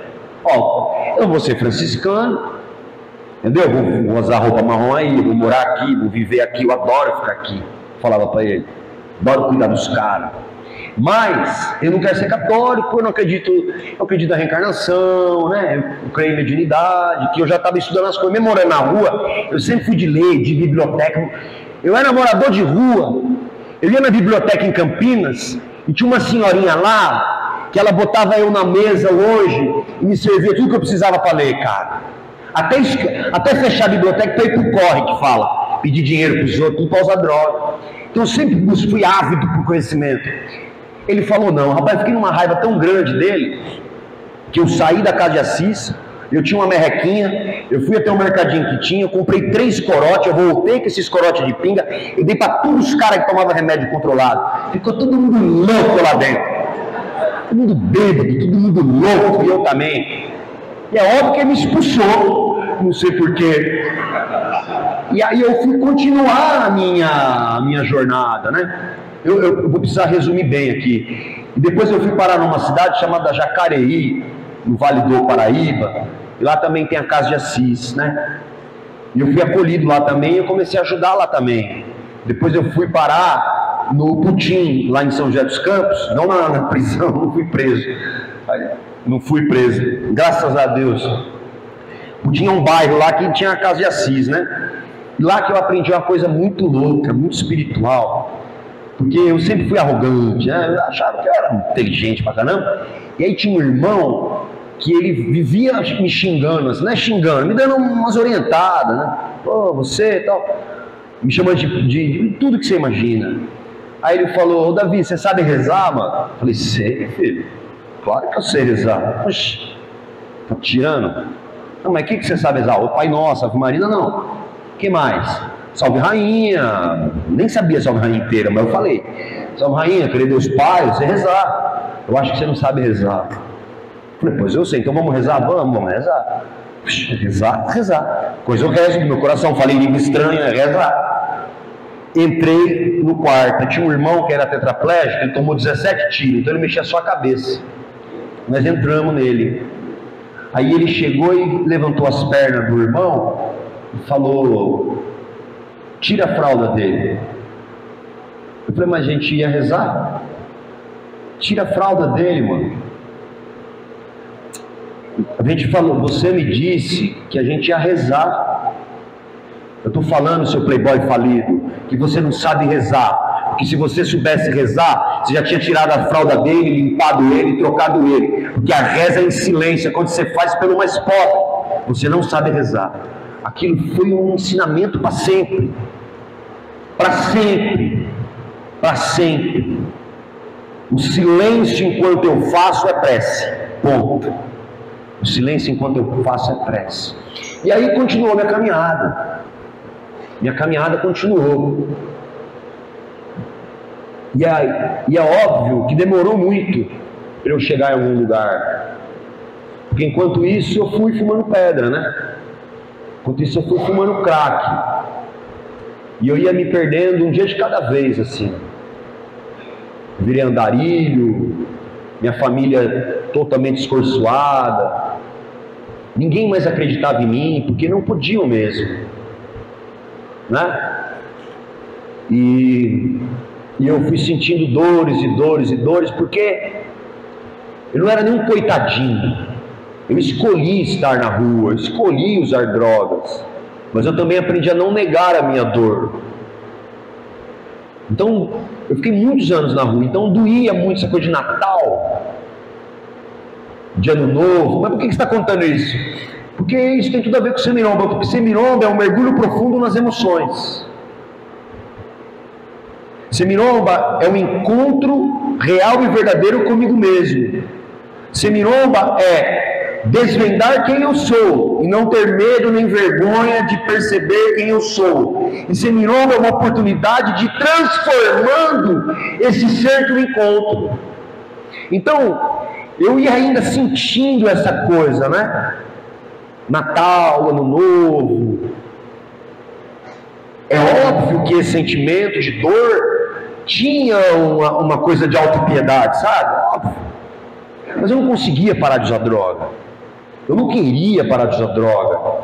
A rua era muito mais forte do que a casa da minha mãe. E a minha mãe também não estava muito mais hospitaleira comigo. E não é para menos. Eu nunca fui ladrão, nunca fui bandido, nunca matei ninguém, nunca dei facada em ninguém, não. Mas dentro de casa é óbvio, roubava minha mãe, roubava minha irmã. Eu era o ladrão dentro de casa, que é o pior que tem, eu era. Na rua era bom aqui, ó, pedindo dinheiro aqui. E eu continuei nessa profundeza, né? E aí hoje eu entendo que às vezes eu pergunto, por que a espiritualidade pediu para mim, bicho, reabrir esse mistério com mais popularidade? Porque tem por aí, está aí na apostila, mas é tudo muito quieto. E eu agitei isso, né? Eu não estou falando isso com arrogância, não, porque eu demorei para querer fazer isso. Por que eu escolheram o meu para agitar a semiromba? Eu fui em tanto lugar falar de semiromba, porque eu, e aí, às vezes eu entendo e às vezes não, e depois eu entendo de novo e deixo de entender. Mas a minha experiência de rua,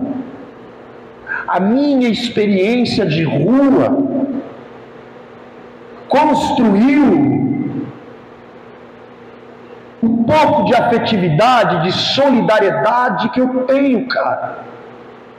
Porque foi morando na rua, sendo andarilho, que eu tive encontro com a mais variada sorte de pessoas, de homens e mulheres sagrados, cara, pessoas excepcionais, gente com história para contar, velho, gente com dons absurdos, gente sofrida, gente que quando estava alto da pinga começava a chorar de saudade da mãe que morreu, gente que sentia, cara.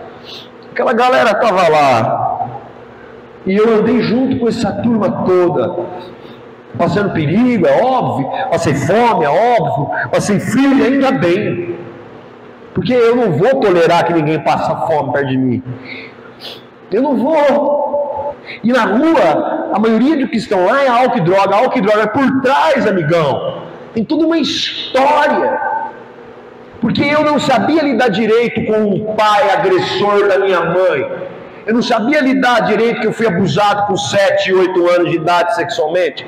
Eu não sabia lidar direito que com 9 anos de idade, aos 10, 8 aos 10, meu padrasto comia a gente no pau. Eu não sabia lidar direito com o fato que minha mãe odiava eu com a minha irmã. Porque senão ela teria agido diferente. Eu não sabia liderar direito que enquanto era para eu estar beijando as menininhas, eu estava fumando pedra na lata. Que eu não tive um namoro sadio. Que eu não tenho lembrança da minha juventude, cara. É horrível. Então essas dores precisam me ensinar alguma coisa. E é em semiromba que eu consigo expressar isso. Porque nenhuma outra dor pode ser negligenciada, amigão. Toda dor merece ser acolhida, cara. Então, isso tudo foi se desenrolando. Eu continuei sendo incapaz, eu não terminei meus estudos. Eu tive uma filha nesse processo e eu não fui pai. Não, né? E é muito difícil ainda, mesmo que agora as coisas estejam bem, mas é muito difícil ainda, e não é uma culpa, é um sentimento de constatação. É muito difícil para mim aceitar que eu troquei a minha filha por droga não é uma coisa fácil, cara, né? Então minha filha, eu passei anos e anos e anos sem ouvir essa coisa de pai, né? E sem poder cobrar, e sem poder exigir, porque eu não podia chegar quando eu estava bem, chutando a porta, né? Eu tinha que esperar. Então todas essas incapacidades, limitações, essas coisas que eu deixei de viver, essas coisas que eu deixei de vivenciar, elas vieram comigo durante todos esses anos. E aí eu fui para a Umbanda, e eu abro o terreiro. Eu vou resumir agora total. E a gente começa um trabalho muito lindo, e o trabalho começa a crescer, começa a crescer, e começa a se expandir, começa a se expandir. E foi quando veio essa dádiva de Simiromba. O meu preto velho disse: olha, porque quando eu abri o terreiro eu já coloquei mais de São Francisco lá, porque ele virou meu santo de devoção daí, a vida inteira, na rua, virou meu santo de devoção, né? Levava. Aí um dia o meu preto velho falou: sabe por que você tem tanta devoção a São Francisco? E o meu nome é Francisco? Que eu nunca tinha ligado um bagulho no outro. Eu falei: não, meu pai, porque nós estivemos juntos, cara. Nós caminhamos aí. Tudo que você viveu na rua com droga, você já tinha vivido careta, limpo. E aquela experiência lá foi melhor do que essa aqui. Mas se não fosse essa aqui, nós não íamos conseguir começar o trabalho que nós vamos começar. E aí ele apresentou o Frei Juníper, e aí começou a vir todas as coisas. Escrevendo muito o que recebia, pesquisando, tem algumas coisas na apostila, demorando para botar em prática. Eu fiz caminhada iniciática em silêncio, lembra, Pedro, que eu contei? Fui para a montanha, para a serra, fiquei 3 dias lá, pão e água. Foi um pedido para a gente experimentar aquela coisa, né? Fizemos várias caminhadas iniciáticas, e aí nós começamos a trazer esse mioma no terreiro. Cura, desobsessão, foi lindo, foi sagrado. E aí o que aconteceu? Eu estava limpo esse tempo com o terreiro aberto, né? Aí quando foi em 2017, eu achei que eu era dono da minha vida, que eu não dependia de ninguém. Eu esqueci de que ninguém faz nada sozinho, absolutamente ninguém. Ninguém é tão bom quanto nós todos juntos. A minha arrogância, a minha vaidade, meu ego, todas essas coisas, cara, cresceram de uma forma que eu estava descontrolado, assim. O preto velho avisava, o boiadeiro avisava, o caboclo avisava, e eu costumo dizer que hoje a minha inteligência é maior que a minha vaidade. Porque quando a minha vaidade é maior que a minha inteligência, você pode até ter vaidade, mas a inteligência tem que ser maior, senão ferve. Resumindo tudo aqui, eu recaí. Fui usar drogas de novo, terreiro gigante. Gigante. Estava no auge na época na Umbanda. Bobagem. Eu recaí sem pensar em nada. E a minha ex-mulher estava grávida. Nossa. E aí, 15 dias usando droga. Conseguiram me catar. Eu estava daquele jeitão assim. Porque eu não parava de usar, porque a culpa no dependente químico é um bagulho absurdo. Quando a primeira paulada assim, o primeiro tiro, a culpa já começa, então você começa a usar o dobro. Nossa, eu vou fazer com o meu filho o que eu fiz com a minha filha. E aí usa, só que eu cheguei num estado tão crítico que me cataram. Me levaram para uma clínica. E aí quando eu cheguei na clínica e acordei, eu achei que eu tinha ficado louco. Eu falei: nossa, eu fiquei louco e não vou voltar mais. Aí o psiquiatra chegou e falou: não foi dessa vez. Eu também achei que você tinha atravessado o espelho. Quando eu desço da maca, por Deus, como São Francisco de Assis teve um despertar espiritual dentro da balada, entre aspas, dentro do bar, tomando vinho com os caras, foi ali que ele teve um despertar. Eu tive um despertar espiritual no meu primeiro dia de internação, fumando um cigarro. Porque eu olhei para a clínica e falei: mano, Eu preciso voltar para Narcóticos Anônimos. E paralelamente a isso, a minha religiosidade. Porque um diabético vai tomar insulina lá na farmácia, não é aqui no terreiro. Então eu prefiro cuidar da minha doença lá, que também é espiritual, não religioso, e salva milhares de pessoas. Eu tive esse despertar. E aí, com 4 dias lá, isso faz 7 anos, chegou umas coisas para mim, cara. Eu digo sempre que essa volta minha para a Umbanda é o que significa, o resto todo não. Chegou para mim um cigarro, um sabonete e tal, uma sacolinha mandaram, uma irmã lá mandou. O que tinha? Tinha um livretinho de São Francisco de Assis, com várias orações. A hora que eu olhei assim, fui até aqui, o Senhor, para mim foi um sinal, eu falei, olha, dá para recomeçar.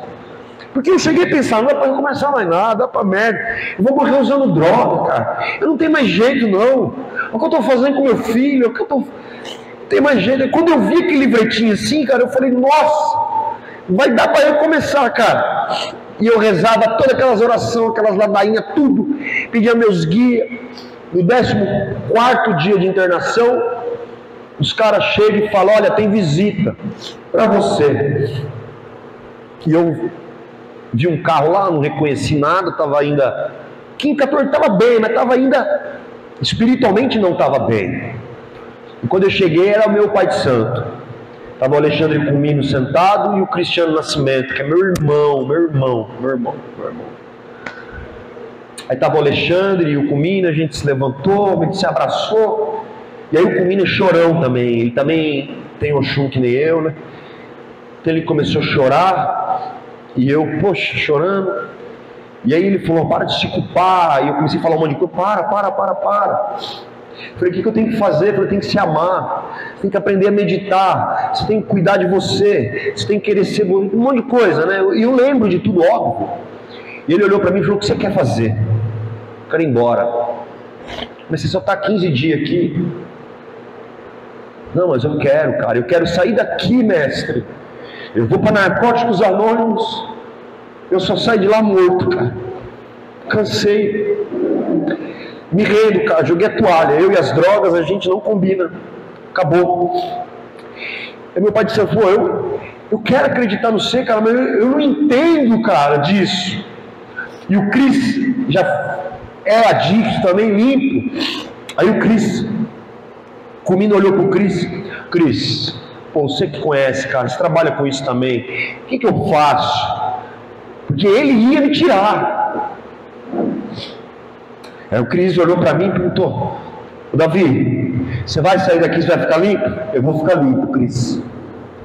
Aí o Cris falou, pode acreditar nele, o Alexandre, leva ele embora. Aí o Alexandre falou a palavra mágica, eu fiquei 3 anos com essa palavra, não queira ajudar nenhum próximo agora. Numa fila, o próximo é quem está atrás de você. Então agora é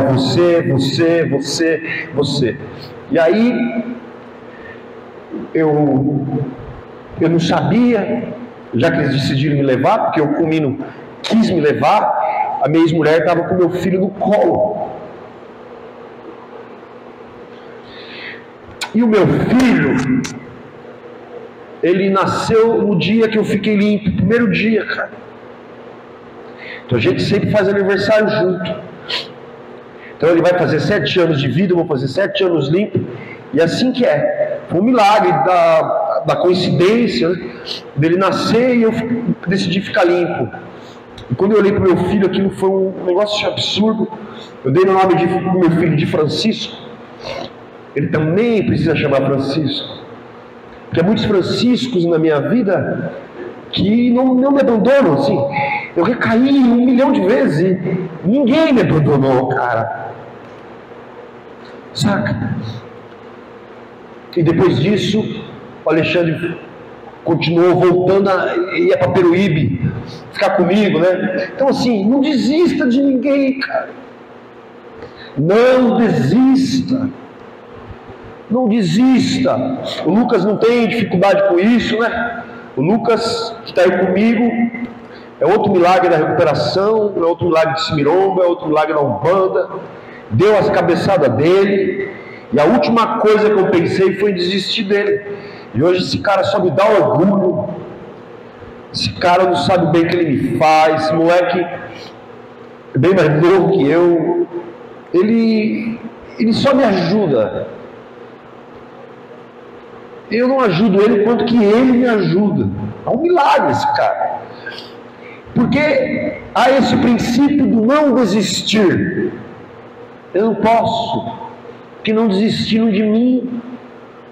E quando eu desisto do outro, eu desisto de mim. É óbvio que eu vou criar outras ferramentas de ajuda, e algumas vezes ajudar é contrariar, às vezes ajudar é ser exigente, mas não é desistir. Não é desistir.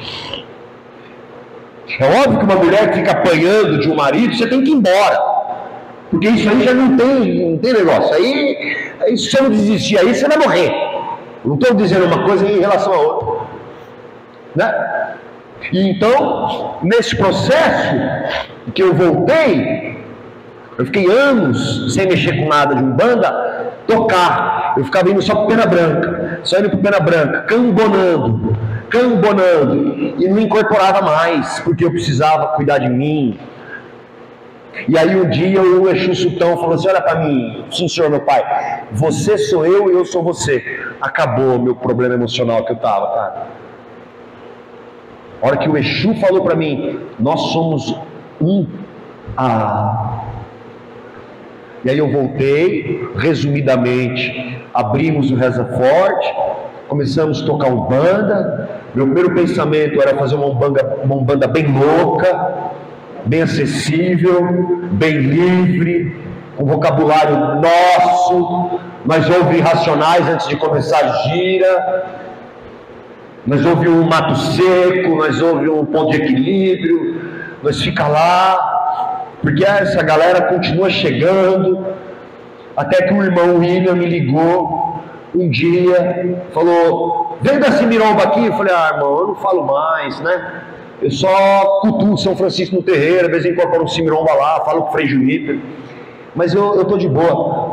Irmão, poxa, não quero mais palestrar não, velho, eu cansei, eu quero ficar quieto no Reza Forte, eu não quero mais sair não quero mais aquela coisa que aconteceu comigo, porque eu virei um meteoro assim, sabe? Continuasse ia crescer bem, mas aí depois da recaída eu falei: nossa, eu não preciso ser ninguém. Por quê? Porque eu já sou quem eu sou. Ser ninguém é ótimo, porque ser ninguém é ser quem eu sou. Então não precisa ser ninguém, né? Só que aí ele falou uma coisa que me deixou muito encabulado. Não, porque é o seguinte: olha, eu estudei para ser padre, quase formei padre, e eu fiquei quieto, ouvindo. E o meu terreiro se chama Casa de Umbanda São Francisco de Assis. E até hoje eu não sei porquê. Falei: tá, que dia que você quer que eu vá falar? Porque aquilo me matou, né? Aquilo me emocionou. E aí, irmãos, na finaleira aqui agora, as considerações finais, eu fui lá do William e depois não parei mais. Estou falando em vários lugares, o livro está sendo preparado, o Cimiromba é lindo. Nós vamos fazer uma pequena demonstração aqui juntos, porque eu acho que se você incorpora Caboclo, você incorpora Exu, você incorpora Cimiromba. É a mesma coisa. A incorporação é um pouquinho mais sutil, sabe como é? Um pouquinho mais sutil, mas é a mesma coisa. Um pouquinho mais sutil na generalização, porque tem incorporações um pouco mais pesadas, daquelas benzedeiras que vêm, é um negócio mais forte, né? E para finalizar mesmo, o que eu deixo aqui de palavra de última hora é que a Umbanda, claro, Cimiromba, Preto Velho, Exu, tudo, que a Umbanda, se a Umbanda não for uma religião de transformação pessoal, ela não tem sentido de ser. Eu acho que incorporar é ótimo. O foco da nossa religião é a incorporação. Mas incorporar sem produzir nada não funciona.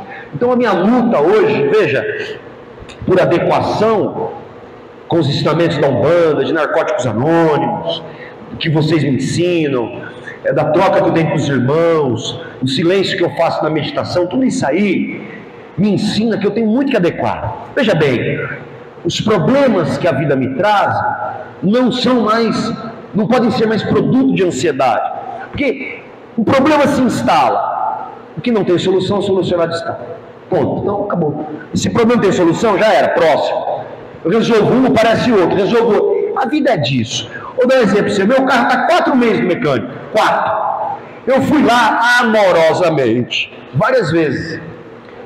O dia que eu perdi a linha, ele me devolveu o carro para vir para cá. Quando ele me devolveu o carro, imagina se dava para andar. Então eu estava errado. Não tem, deixa lá com ele. Eu estou com essa hérnia de disco aqui terrível. O que eu faço com isso aqui? Com 37 anos que eu tenho, parece 50, mas é 37. Não usem drogas. O que eu faço com essa hérnia? Tomo remédio, vou no médico, fisioterapia, quero operar, ele não quer.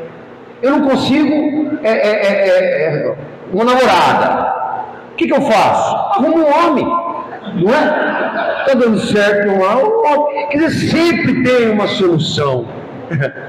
Mas para finalizar mesmo, dizer que tudo que eu falei da minha vivência de uso de drogas, veja, a minha filha voltou para a minha vida, cara.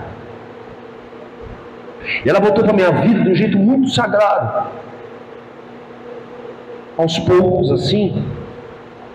Aí um dia, eu fui querer conversar com ela já estava... Aí eu tinha um escritorinho na casa antiga que eu morava, e fui no escritorinho e falei, filha, senta aqui. Você sabe que o pai usou droga, você sabe que o pai... Ela falou, pai, para. Quando ela falou, pai, para, eu só escutei o pai, cara. Eu não tinha chamado de pai, né? Eu falei, pai, para. Nossa, eu já travei, assim, não queria chorar perto dela, adolescente. Eu sei de tudo isso. Ó, o Tinho está aqui agora. Ah, irmão, ouvi isso aí. E aí a gente tem uma relação, ela é que nem eu, ela gosta do canto dela, assim, então. Mas ela foi embora para os Estados Unidos, e eu que levei ela e a mãe dela para o aeroporto. Para mim aquilo foi... Eu estava vendo uma felicidade madrugada, porque para quem nunca usou droga, vocês não têm noção. Vou falar uma coisa para vocês. Para gente que tem um problema sério com drogas, a única coisa que a gente sabe fazer é usar droga. Você consegue entender isso? A gente não funciona. A gente não funciona. Para pescar, era maconha. Para jogar bola, um tiro. Sempre foi drogas. As drogas é uma coisa vital para nós. Então, quando a gente para de usar droga e entra em recuperação, qualquer coisa, absolutamente qualquer coisa, é muito importante. Porque havia uma incapacidade, certo, Lucas? Havia uma incapacidade. Então, quando eu fui levar minha filha no aeroporto, eu estava numa felicidade madrugada, todo mundo querendo dormir no carro, eu rindo, cara. Porque eu estava levando a minha filha. E hoje o meu filho, senhoras e senhores, o Francisco, olha, eu não posso falar dele, não. Eu separei da mãe dele, a gente está separado, cada um mora numa casa. E ela é uma mãe maravilhosa. Mas você não tem noção quando ele fala assim, eu não vou à casa do meu pai esse fim de semana. Não tem nem nada demais lá. Não tem nada demais lá, mas ele quer ficar na casa do pai dele. A minha mãe hoje, ela me pede conselho, né? Nossa, isso para mim é um negócio... Vocês não têm noção do quanto isso é um... Minha mãe me pede conselho, assim. E o meu avô, meu pai sempre foi muito ausente. Muito imbecil. E meu avô me ligou desesperado, meu avô é bem velhinho, falou, filho, seu pai está desandado. E eu abri uma clínica em recuperação, porque a Umbanda me deu a oportunidade de cuidar de quem cuidou de mim. E aí eu pensei assim comigo, cara, meu pai me abandonou, meu pai bateu na minha mãe, nunca pegou na minha mão, nunca me ligou para nada, nunca foi um pai nem um segundo da vida. E eu comecei com ele, e é sempre o seu Zé ou a Pombagira que fala essas coisas comigo. O seu Zé falou, cala a boca, você não é seu pai. Você não é seu pai. Na hora eu já retornei, vô, estou saindo de Peruíbe, eu não sou meu pai. E eu fui, peguei meu pai no presídio, tirei meu pai do presídio, levei para a clínica, levei cigarro, fiz tudo por ele, cara. Porque eu não sou meu pai. E quando eu falo essas experiências, é para dizer que a Umbanda, e só graças à Umbanda, eu tenho condições de agir assim, velho. Sem vocês não daria para fazer isso. Tá terminando, tá, Pedro?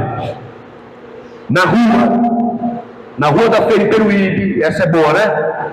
Falei, Pedro, onde? Os caras pedindo moeda, pedindo dinheiro, pedindo moeda, pedindo dinheiro. O cara pediu dinheiro para mim, eu falei, não, irmão, tá suave. Fui embora. Quando eu chego no terreiro, na outro sábado, Zé Pilintra, em mim, só comigo, quietinho. Ele incorpora e fica uma meia hora comigo. Por que você não deu R$2 para aquele cara? E na mente é assim as conversas. Na mente é assim, é ou não é, irmão?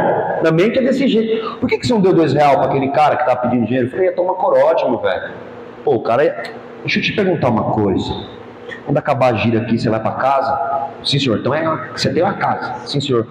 E aí você toma um banho na ducha quentinha? Sim, senhor. Esse é o linguajar na mente, que eu entendo. E depois da ducha, cama. Como é que é a cama? Da hora. Se quiser comer um bagulho, pedir fora, tudo isso. E amanhã quando você acordar, você pode ver seu filho, pegar teu carro, ir na praia, ver tua mãe, etc. Deixa eu te falar uma coisa.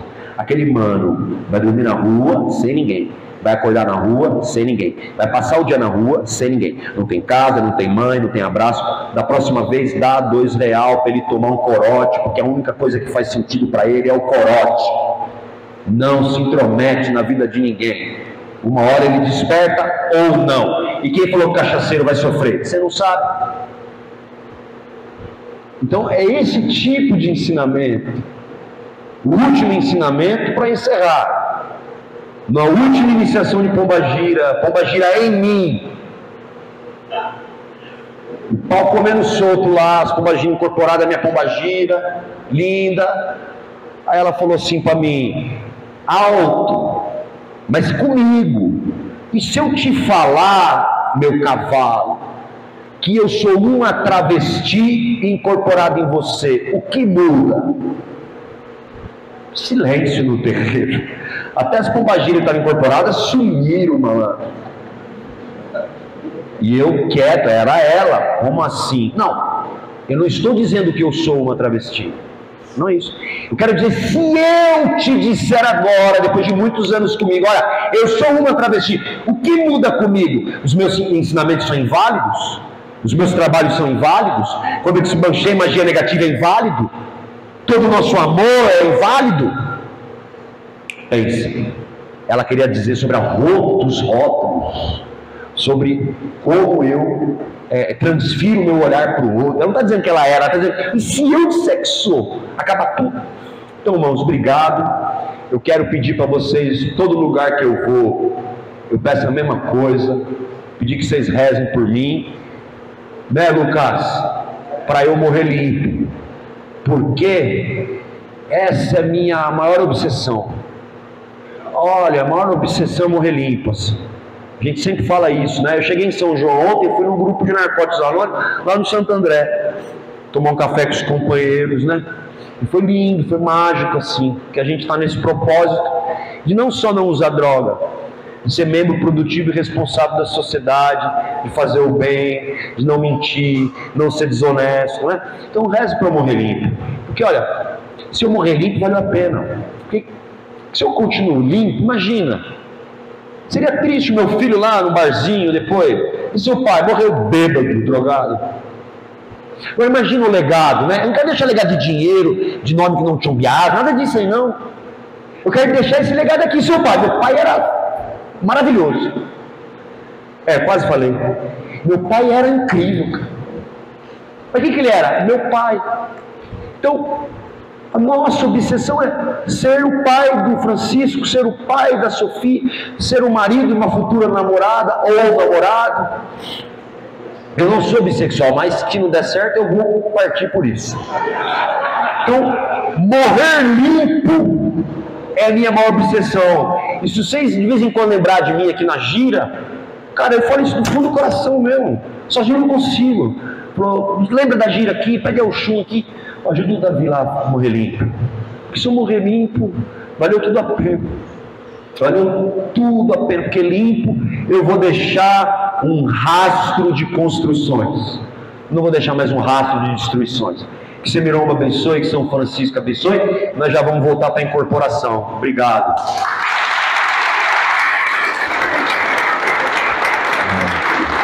Obrigado.